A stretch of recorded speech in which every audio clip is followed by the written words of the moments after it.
What is science identity and why is it important for young children?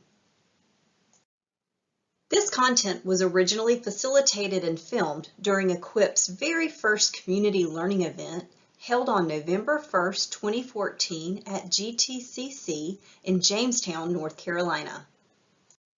Our presenter for today is Dr. Edna Tan from UNC Greensboro.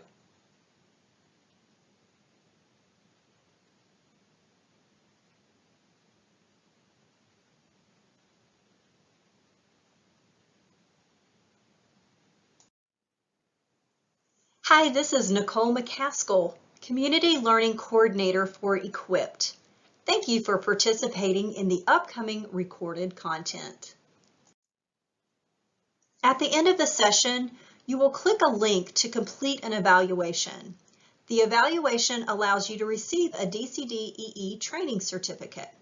You will be asked to agree to an online learning honor code during the evaluation process.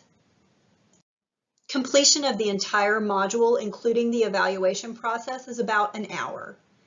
Total DCD-EE training credit for your participation is 1 hour. And once you submit your final evaluation, your training certificate will appear. Just make sure to right-click and save it on your PC, or if you're using a tablet or smartphone, make sure to screenshot it instead of trying to print it in the moment.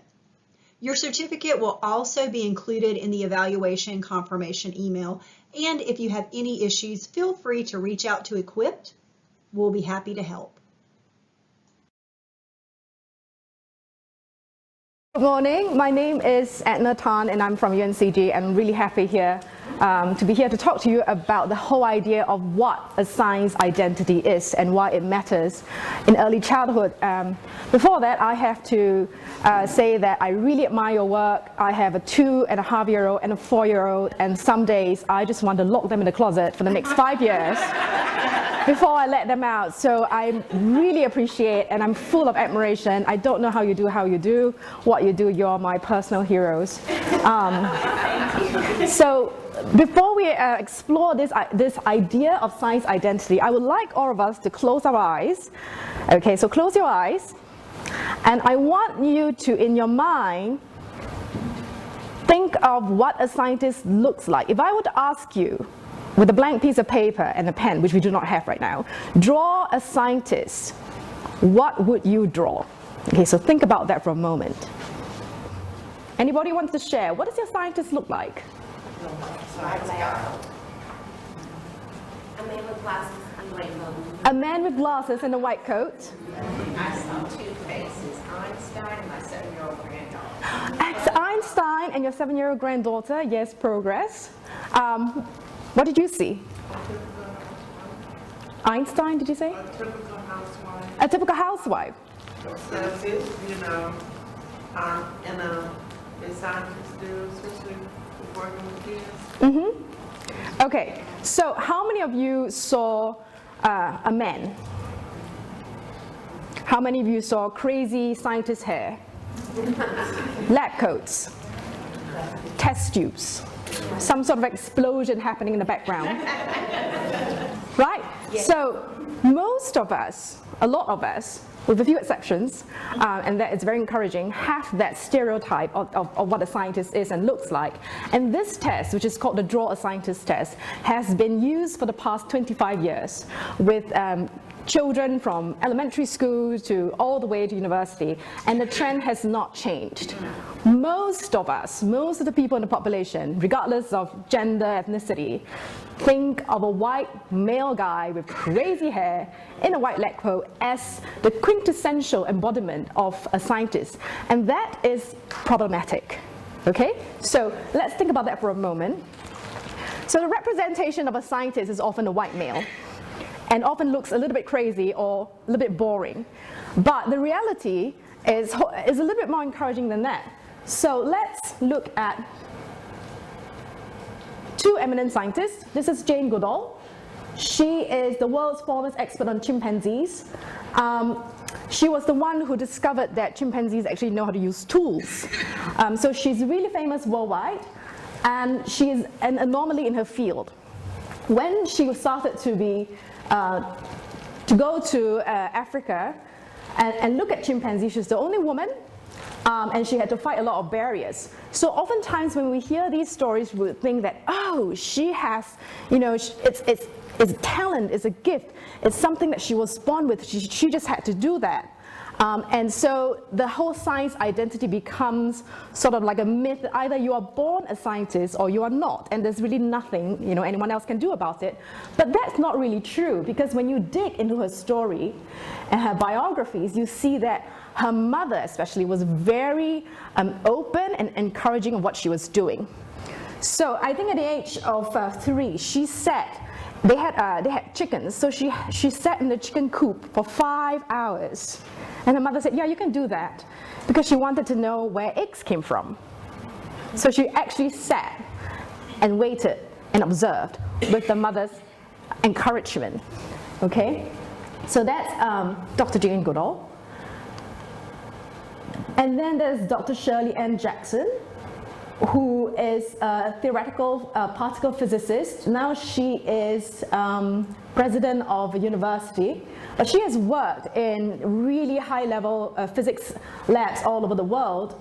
And again, if you dig into her story, she had a father who encourage her interest. I mean, she was curious, but I would say that most of your little young charges are curious, right? You wouldn't say, I have a little boy who is just totally not curious. That is not the disposition of young children. But again, she had a father who encouraged it. He caught bees and wasps with her, for her. They put them in jars. They see if they would fight and see which species would be stronger. They had it in, you know, the basement of their house.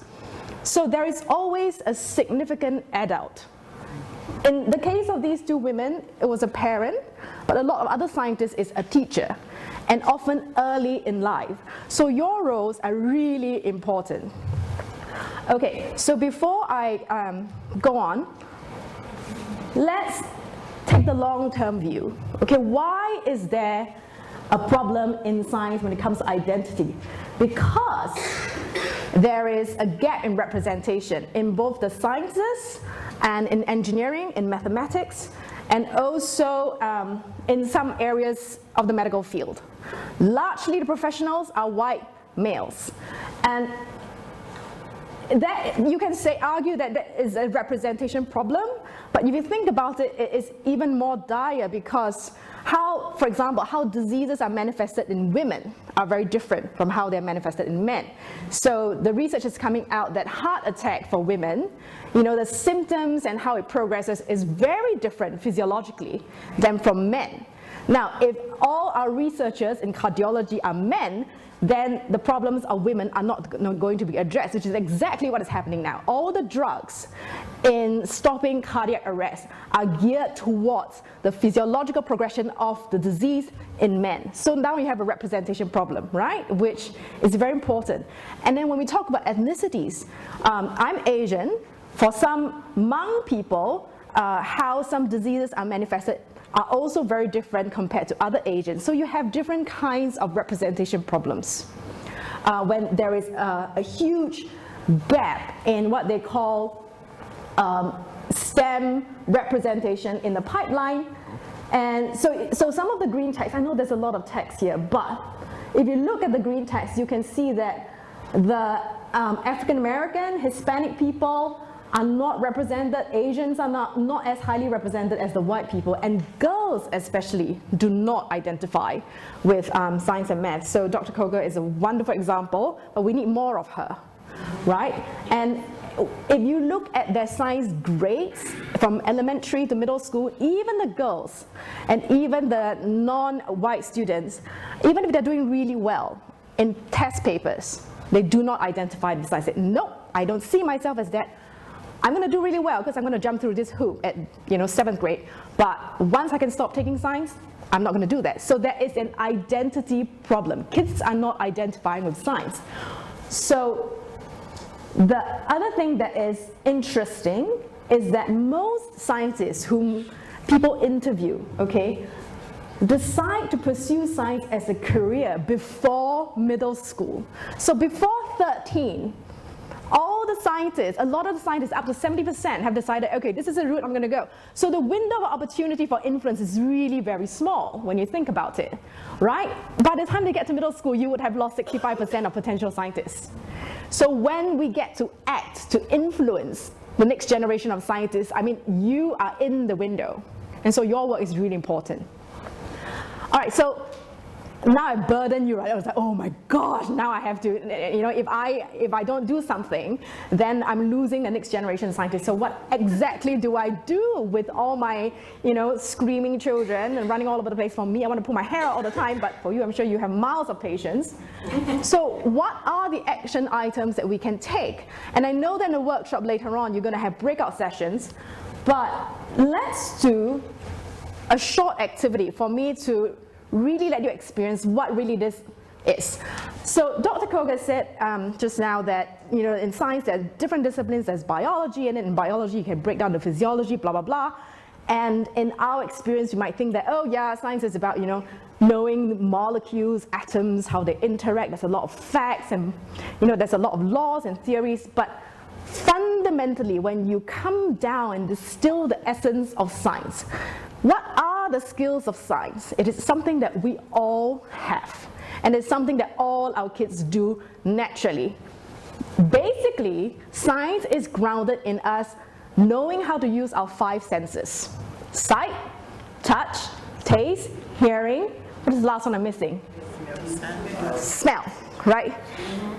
So in New York Times, the Science Times, they just found out that our skin receptors in our fingers actually have smell sensors. You know, apparently our fingers have olfactory receptors, and when we touch certain flowers, our hands are smelling something. Isn't that amazing? So really, when you think about it, all these exciting and cool tools in science, for example, the microscope is an extension of sight, right? The electron microscope, which magnifies things down to the minuscule level, it's just a vast extension of sight. And really, when you distill down, it's making sure that we show our kids and give them the opportunity to use their 5 senses as much as possible to help them to be scientists. So I'm going to do a short activity with you with the help of Nicole. I know you're spread out all over the place. If you could turn around and work with maybe 3 other people, Nicole is going to come and give you a real yummy red apple. Okay? So each group will have 1 red apple, and I would like you to appoint somebody to be your scribe. And you have a folder, and I think you can write in the back of one of the pieces of paper.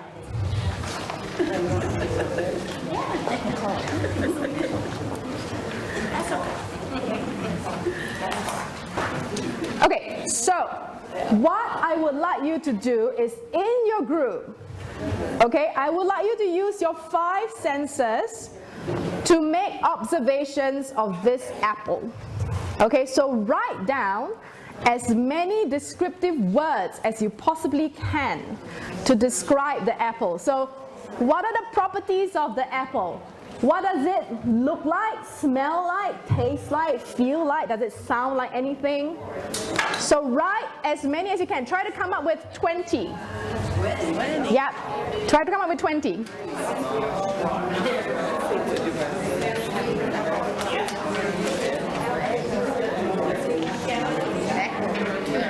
Oddly shaped. You also feel.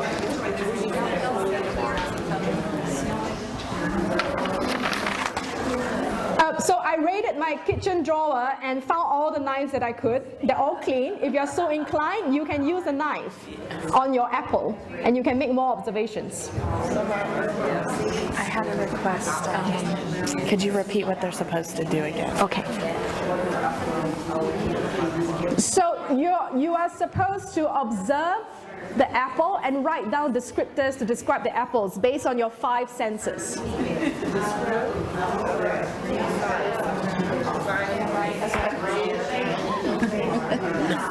quiet. You can estimate the weight. Okay. About 5-6 ounces. Okay. Oh, good. Somebody's eating. Excellent.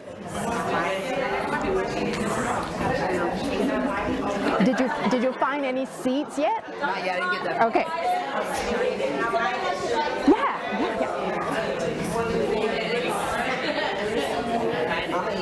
Yeah. So eat it and then. Sound it makes. Yeah. Very good. Here we go.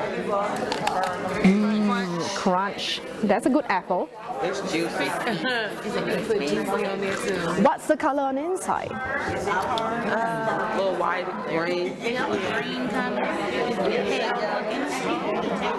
green. Yeah. We're gonna try one.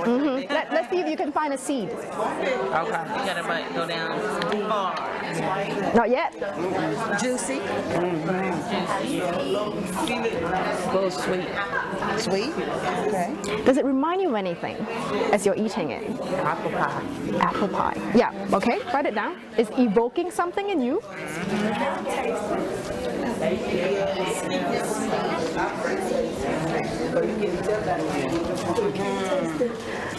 Oh, look. These are nice, funny little bumps. Right? How many does it have? So that's a good observation too. Oh, okay. How many does it have? And it's a bumpy, right? This apple is bumpy. It's bumpy. Yeah. It's not It's bumpy. completely smooth. The skin is smooth. And it has 1, 2, 3, 4, 5, 6. It's a little bump Bumps at the bottom. at the Yeah. bottom. And it goes on. Can I help you? Yes. All right. Okay. Excellent. I see people chomping.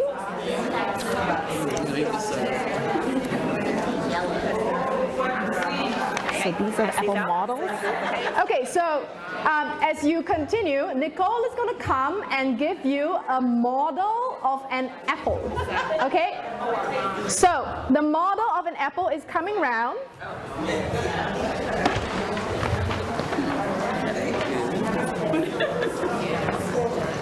Okay, before we move on to the model of the apple, can I get some observations? What did you guys write down? Yes, lady in back. It was hard, it was crisp, and we got 6 times in there. Nice. Smooth, smart, it was shiny, it was firm. Anything else that to add on? It was extremely juicy. Extremely juicy, wonderful, crunchy. There was a crunch. What do you guys have? sweet. It is sweet. It's speckled. Okay, there's some detail about the appearance of the apple. Did anybody estimate the weight of the apple? 5 to 6 ounces. 5 to 6 ounces. Did anyone count anything on the apple? Yes. What did you guys count? That group counted the bottom, the bumps of the apple, and there were 6 on theirs, right?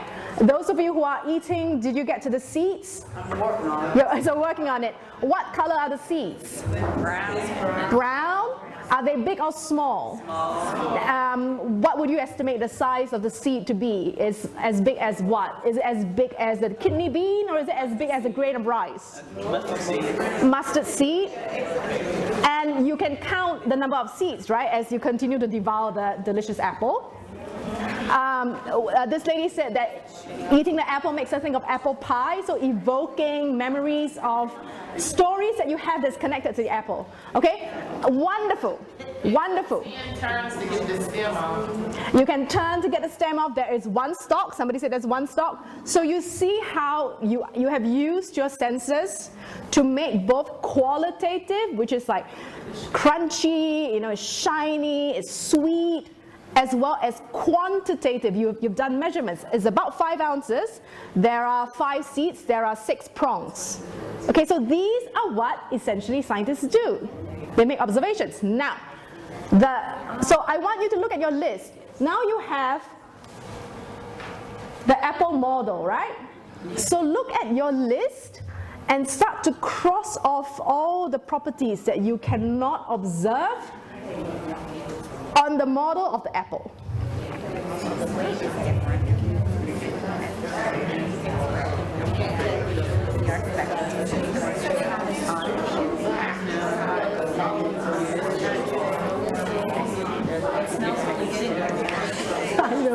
like pie. Now I just want apple cider. We don't know what it's like inside. Okay, what are you crossing off? Okay, you're crossing off a lot, right? Yeah. You were supposed to have a real one, and then now you're supposed to have a fake one. Do you have a fake one? Oh, well, you can. Nicole, do we have any more fake apples? We can share ours. Okay, so they're done. So here. Thank you. Yeah. So have you crossed off many properties? Yes. Okay. Okay, how many of you have lost like half your list of properties? Yes. Quite a lot, right? Okay, moving on. Now, with your list, what you have left, let's say I ask you to describe the picture of an apple. Now, this is a picture of a real apple. Okay, cross off the properties that no longer apply, that you cannot directly observe, feel, smell, taste, or hear about this apple photograph. Came from our apple.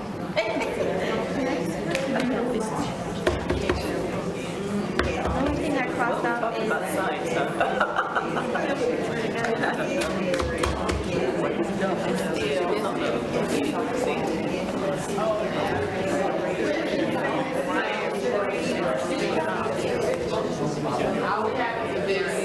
Okay, so you've crossed off? All right, you know where I'm going with this, right? Okay, what if I ask you to describe a cartoon of an apple? What else do you have that applies on your list of properties? Cross off all those that do not apply. Just red. Okay.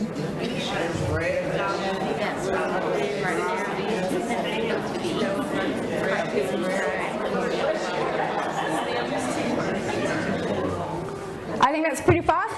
All right, and now the word apple. I present you with the word apple that describes an apple. Now cross off the words that do not apply to this word apple. What do you have on your list? Red. They have nothing. How many did you have to start with when it was the real apple? At least 20, right? And now you are left with 1. Red. Okay, so you are all educators in this room. Let's do a little bit of unpacking and analysis. What do you think is the take-home message of this activity? Number 1. Number 2, think about the kinds of opportunities that children have to be a scientist if they were given a real apple versus if they were given the subsequent reductions of what an apple is. Okay, so I would like you to turn around and chat in your groups for a little bit about these 2 points.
We're quiet group.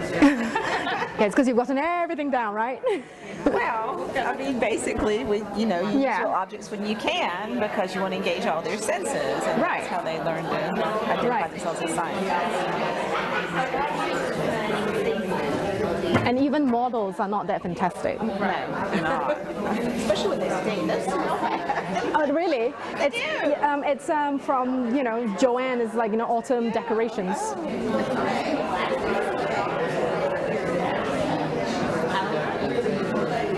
I wonder why.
back together and have some groups share out the pertinent points of their discussion. So does anyone in any group wants to share what does this activity illustrate for you? Children learn more from experiencing their environment than from reading or hearing about it. Lovely. Okay? Children learn more from experiencing the environment than from hearing about it. Yeah. Anyone else? Surprises. Surprises. Surprises? Process. It's a process. It's a process. Would you care to say a little bit more about that?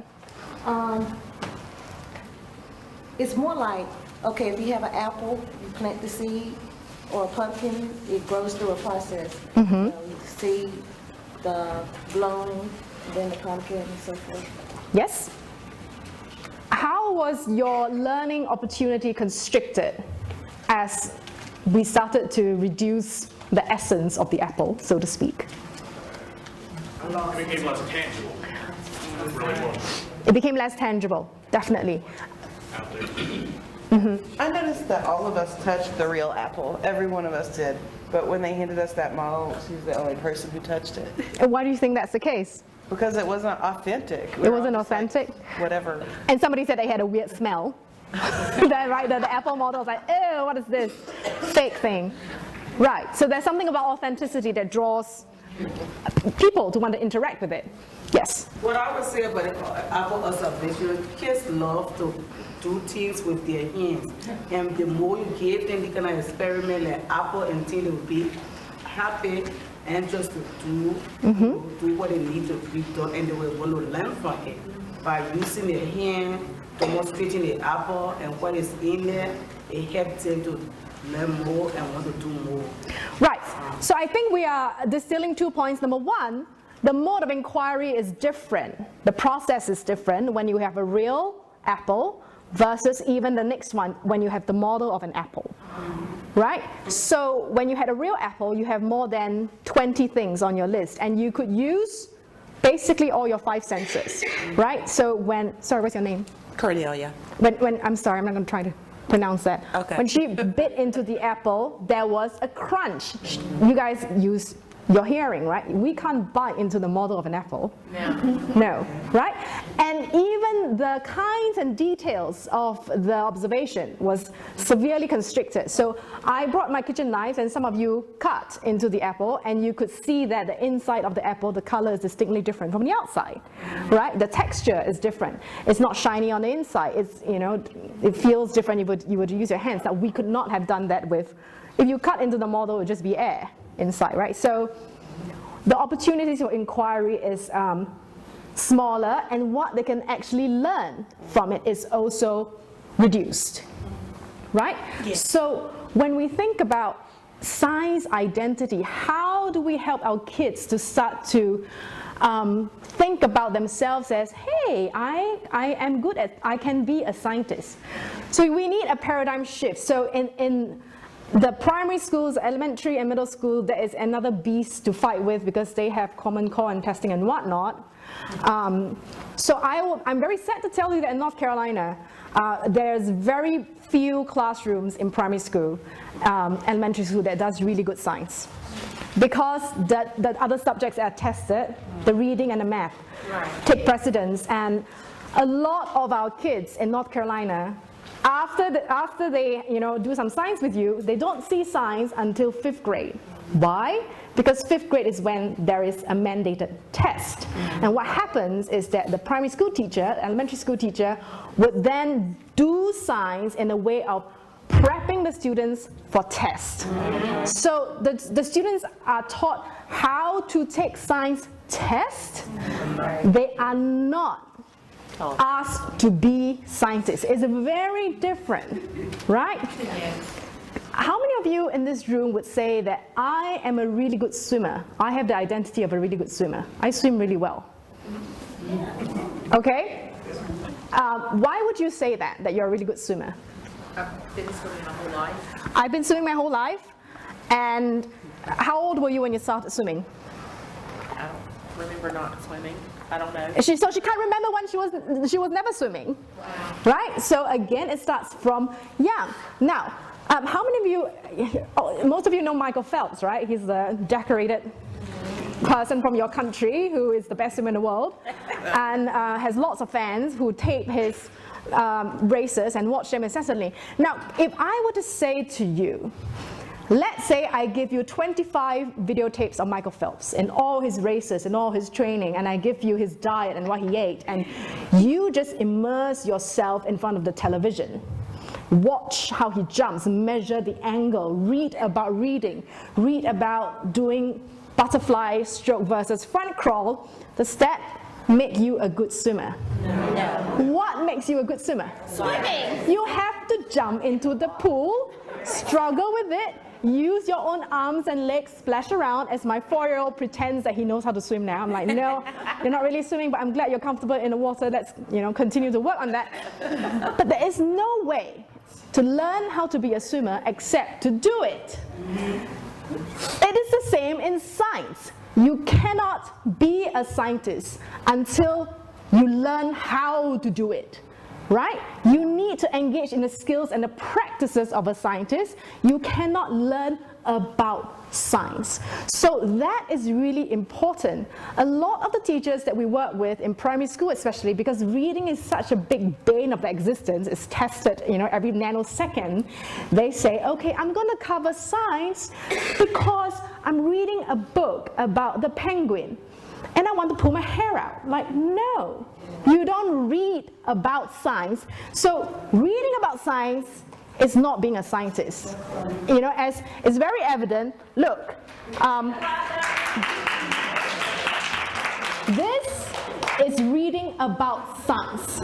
Learning the word, looking at the word apple, describing the word apple, reading about an apple is very different from what you guys just did. Right? So not to mention, a lot of the students, the children that we have in North Carolina are not first language English learners. There are 300 languages apparently spoken by the children in the public school system in Greensboro alone. So if you are to, and science is wonderful for bridging the gap for English language learners, because authentic science is you have to mess around with materials, you have to figure things out that you can do without being so burdened with English words. There are different ways to make meaning. But when we do this and call it science, it is fraudulent and it is not true. So a lot of this is happening now in the public school system, in elementary school, because of too many factors, but I'm trying to get my students to go and rebel against the systems. Let's see how successful I am. But I guess in early childhood, you have more leeway, right? There's no testing, I hope. At least not a lot. But, you can integrate the science, the authentic science, with art, and so my 4- and 2-year-old are really into pumpkins now. So we went to the pumpkin patch, picked up pumpkins. I had them weigh the pumpkin. I had them describe the pumpkin, like what you guys did. Of course, their words are silly, but they are being positioned as scientists, doing what scientists do.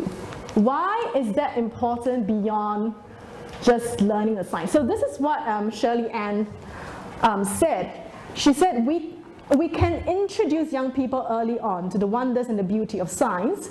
Its ability to help us understand things, explain things, to do hands-on, which is what we did, as well as minds-on kinds of activities early on. We have to excite them, that's the point. About the wonders of the natural world, we have to invite them by letting them know that they too can become, at this age, at 4, at 5, at 3, you can be a scientist or an engineer at this age by engaging in the skills and practices of a scientist and an engineer. And then it would not be so foreign to them as they consider later on in life, hey, do I want to do this or not? Right? So the single most important rate limiting step has to do with having good teachers. Because a good teacher makes all the difference in a young person's life. Now, granted, I just told you that most of the elementary schools in Greensboro is not doing a good job with authentic science. So you guys is where we start, okay? And so you have a really important job to do. If you need any more convincing about why we have to engage in authentic science in early childhood, so this is all the research that has come out. Okay, so if you have high quality science education in early childhood, if we do that, then students, young children can improve in their understanding of the world and how they use their mind in their social, emotional, and also language development. This has been proven in research. If we engage in high quality science education, their future success in schooling and confidence in their science abilities are significantly enhanced. And they also start to pursue individual interests in science for their own personal excitement. Young children are competent. And I know that most of early childhood educators believe that, but most of first grade teachers do not believe that. It's very interesting. The first grade teachers, the early first to third grade teachers, a lot of them are very hesitant in letting their kids do hands-on activities because they are very concerned with classroom management. They want their children to sit in rows and be really neat and color in the lines. They don't want to deal with mess. And to them, that kind of behavior signifies a good student. And I will submit to you that there's something very problematic about that. Yes. Right? A 6-year-old is not built, does not have the disposition to sit for 5 hours at a desk. That is unnatural. So the absence of essential stimuli for science learning may be detrimental to children's development and learning. Why is it that we have so many cases of children being labeled ADD, ADHD? If you expect a 5-year-old to sit in the chair and not move and color within the lines for 5 hours, of course everybody is going to be ADD and ADHD. I mean, like, I'm 40 years old. Do I want to sit in a chair for 5 hours and color within the lines? No. No, I don't want to do that. So the joy of learning is so inherent and part of authentic inquiry-based science. It seems a perfect match. And young children are so curious. So it's wonderful. So we should seize the opportunity to do that with them. Other long-term science identity goals. So if that is not reason enough to engage in hands-on, minds-on science with our kids when they're young, think about everyday decisions that you and I have to make as adults that are socio-scientific in nature, okay? What kinds of medication do we want to take when we are exhibiting these symptoms? If you go to the pharmacy, there are like 5,000 kinds of cough medication, right? And when you look at the nutritional guidelines, you have to make a choice. How do you make a choice, right? Even when it comes down to food, right? The kinds of vegetables that we eat, the kinds of meat that we buy. These are things that are based in the ability to understand the science, to make observations, and to look at where the evidence lies that will point me in making the right decision. So even in things like having a coherent and power equal kind of conversation with your doctors. A lot of times when we go to the doctors, you may feel very like disempowered. My doctor knows my symptoms. I'm going to let my doctor do everything. But do you know the number of cases of misdiagnosis that happens? It is very important for the patient to be able to have a coherent conversation. It is your right to have a conversation. It is your right to question the doctor. Because, hey, it's your body, it's your symptoms. You know exactly what is going on if you have the skills and the observation power in your everyday life. I know what time it is when this arm hurts. I know what time it is and how it travels. You can describe it well. These are all based in good observation skills, which is exactly what we did just now with the apple example. So you see how these things, how these skills, they really spiral and they are solidified in your repertoire of everyday practices that you can use them to be a citizen in your everyday life, that you have some power and agency. Even if you're sick and you go and talk to the doctor's just going to say, okay, I hear you, you have this, because they have like 10 seconds to spend with you after you wait 3 hours in the waiting room. Go take this medicine. Don't ask me any questions. I'm not saying most doctors are like this, but a lot of them are like that. And we want our kids to grow up and have the skills to be able to say, wait a minute, no, I want to talk to you about my symptoms across the 2 days, the patterns I've observed, and what I think is happening, and then you have a conversation with me. So these are quality of life issues. And it really comes down to our kids being able to make observations, which comes down to what is it about science? Why is science so powerful in society? People who are deemed scientific are powerful because they're supposed to be really clever and they make the decisions. But I hope I have just very quickly shown you that all of us have the ability to practice those skills. So what are some concrete action items that you take every day in your classroom? Be intentional about encouraging children to have direct experiences, as you did, in making observations with their 5 senses. Help them to understand, and maybe in your classrooms have different tools. Rulers, measurement tools are great. I have been into too many middle school science classrooms where the students do not know how to use a ruler. It's shocking. Okay, so rulers, magnifying glass, weight scales, triple beam balances. Kids as young as 2 and 3 can make sense of those things. So use them, right? Give children opportunities to be scientists rather than read about science. I cannot emphasize this enough. If there's one thing you take away from me yelling at you right now, it is this. Let children be scientists rather than read about science. So when we think about something conceptual, or difficult to wrap our mind around, such as identity formation, really, it comes down to 2 things. 1, talking about science, and 2, doing science, right? If you are somebody who says, I'm a fantastic chef, I'm a fantastic home cook, what do? You cook all the time. You explore, you experiment. That's how you become a really good home cook. The same with our kids and science. You put them in a position where they can be scientists. You keep encouraging them in that, and they will start to form their identity that will help them to be able to consider. Of course, not all children are going to be scientists and engineers, but as I've said before, they need the skills to be citizens that are not disempowered by the powers around them, that they can engage in the socio-scientific issues in our everyday life. So with that, I thank you.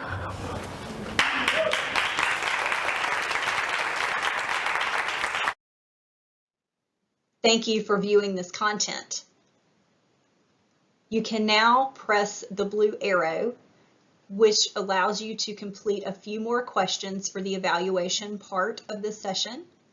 Once you are finished with those questions and press the final blue arrow, your DCD-EE training certificate should appear.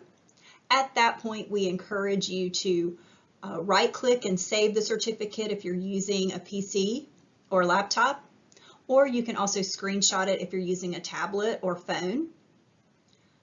Once you have submitted the evaluation, you will receive a confirmation email from us, and your certificate will also be in that email. Of course, if there are any challenges along the way with technology, do not hesitate to reach out to us at equipped@uncg.edu. You can email us and we will respond back and give you the certificate if needed. Thank you again. Thank you for viewing this recorded content from Equipped. We encourage you to visit our website at equipped.info to learn more about how Equipped supports and encourages early childhood professionals in Guilford County. Thank you.